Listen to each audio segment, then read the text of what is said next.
News 46 is brought to you by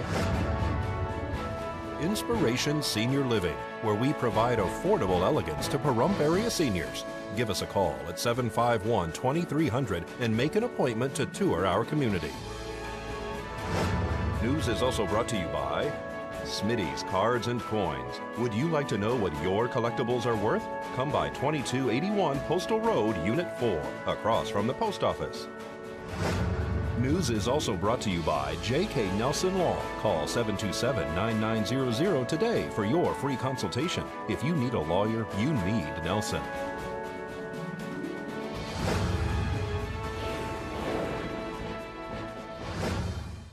Tonight on News 46, a deputy teaches us how to avoid a rollover accident.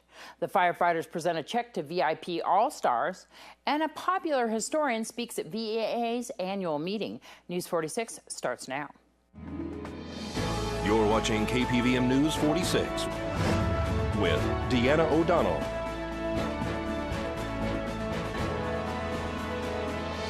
News 46, local coverage you can count on. Good evening. It's Tuesday, April 28th, 2015. I'm Deanna O'Donnell. Rollover accidents are common on rural roads. The reason many occur is because the pavement ends abruptly and has no shoulder in the case that your vehicle should veer off the roadway. The reaction to jerk the steering wheel back to get the car on the pavement is automatic and can cost your life.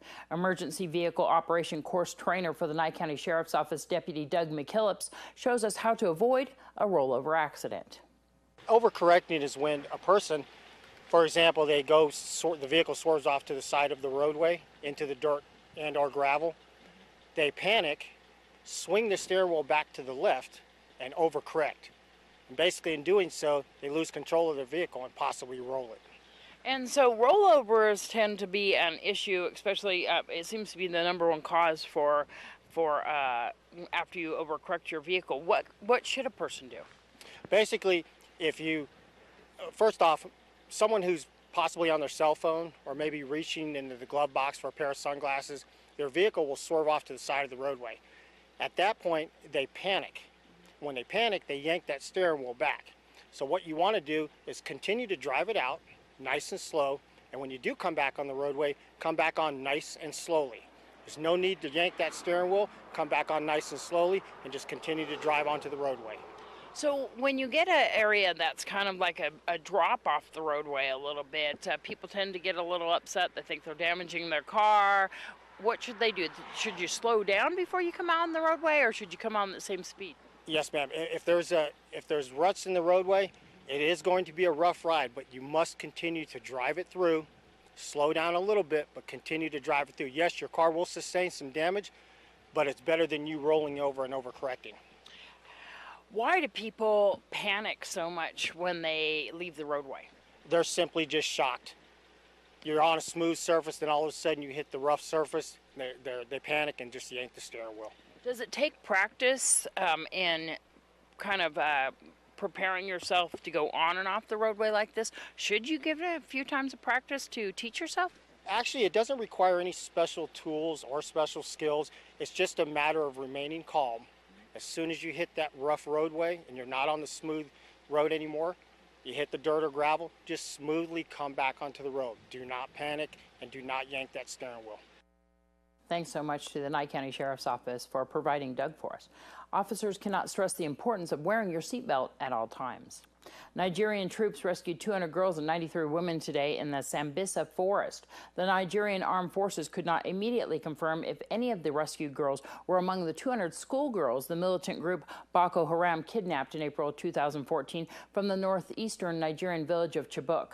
That abduction led to a social media movement, Bring Our Girls Back, to rescue them. Boko Haram is a militant Islamic group. The name translates to Western education is sin.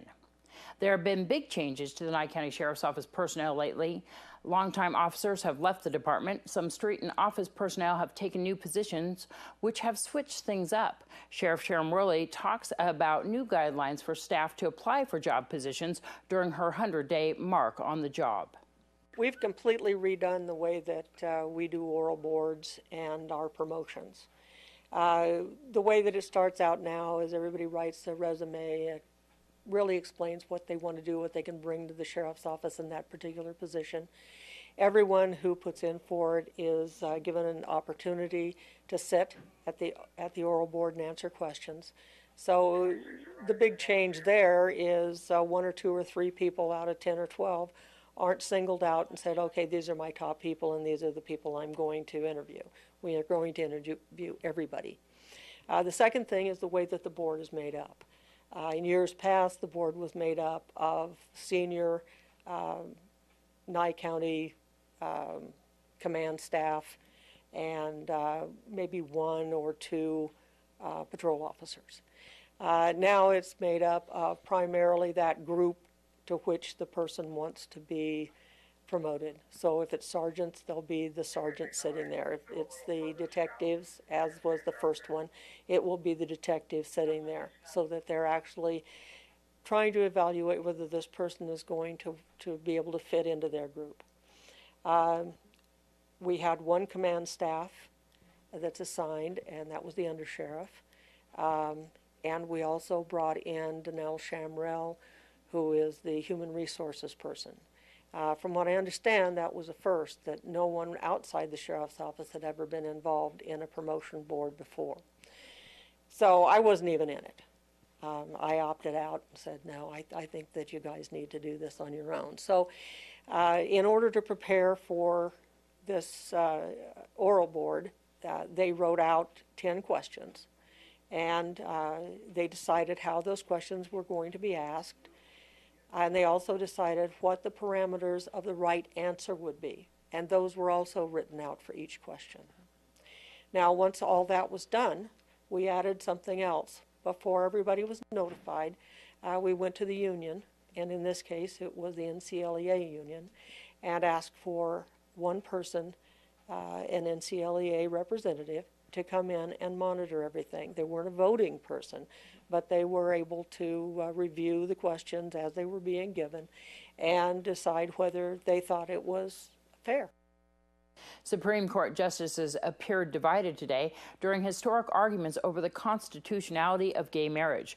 Many questions have centered around the definition of marriage and whether the decision to authorize or ban gay marriage should be left to voters in individual states or decided by the judicial system. The court arguments continue. News 46 will return in just a moment.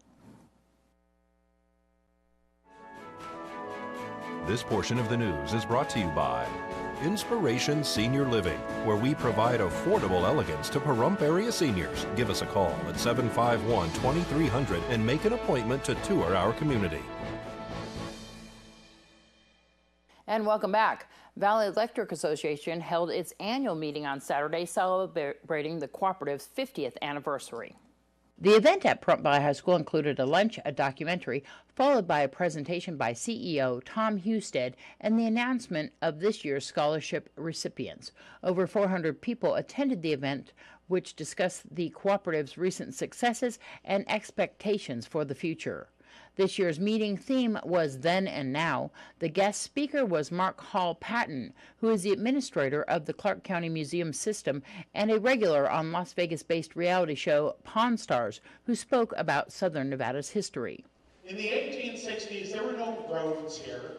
The only road we had was the old Spanish Trail, which was neither old nor Spanish. Sorry, it was developed in 1830 by Antonio Armijo. He was a Mexican. Mexico had become independent of Spain in 1821. It was a new Mexican trail. John Charles Fremont didn't know what he was talking about, but he put it on the map, so it's the old Spanish Trail. Later became the Mormon Road and the Southern California, a number of different things. But that was all we had, and that went through the Vegas Valley, up over Mountain Pass, over Emigrant Pass in the southern end of the Pahrump area, past where the manse is and all of that. So there wasn't much out there. So when you're looking at people out prospecting, they were walking through the wilderness. And you think about this area, they were finding minerals here. They were finding everything under the sun. When you get up into the area that we are today, in Pahrump, which is a Southern Paiute word meaning water from a rock, which is how it's most normally translated. And there's a particular spring where you can see the water coming out of the rock that they think is where the term comes from. That's kind of an iffy one. You know, even the Southern Paiutes give us different stories, so. But they had people coming through here because of the old Spanish Trail, the new Mexican Trail. You're going to know that one by the end of today. This is Deanna O'Donnell for News 46. The figures are rising concerning Saturday's 7.9 quake. Reports are that more than 4,600 people are dead, over 9,000 injured, 8 million affected across Nepal. 1 million children are urgently in need of help. Officials say the death toll could reach 10,000. At least 90% of the 96,000 Nepali army troops have been deployed in relief and rescue operations. More than 15 countries and agencies have already promised help. Of the 8 million people affected by the quake across 39 districts of Nepal, some 1.4 million need food aid. Nepal's population is about 31 million. To help, please contact the American Red Cross. The Pahrump Valley Fire and Rescue Union presented a check to VIP All-Stars Gym Saturday afternoon. Well, we donate $500 to the VIP All-Stars, and it's something that we're just very excited to be part of, and we're here. Why did you guys decide to donate to VIP All-Stars? Well, we've been out there for a while now, and we heard that they were trying to get sponsors and stuff like that, so we jumped on it. Yeah. Yeah. And so what does this do for you to give this check to such a wonderful cause here, helping these kids? We just enjoy it. We love it. We've always been part of it, so it's a great feeling, you know. It's great to see the kids out there active and moving forward with this kind of training. Absolutely, and I don't know if you've seen them, but they're jumping all over the place, and they're excited. They're excited, so we're excited too. They're also going to start with special needs. Yes, that's what I've been hearing, so it's excited. We're excited.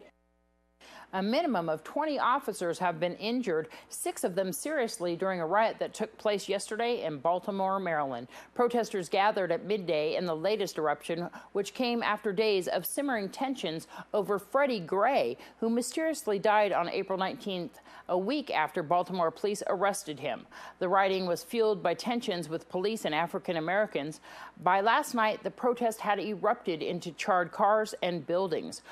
Rioters looted and damaged businesses. The protest ended in hundreds of arrests, 144 vehicle fires, and 19 structure fires. Baltimore's mayor declared a state of emergency that, among other things, expedited the deployment of hundreds of National Guard members. We'll be back in just a moment.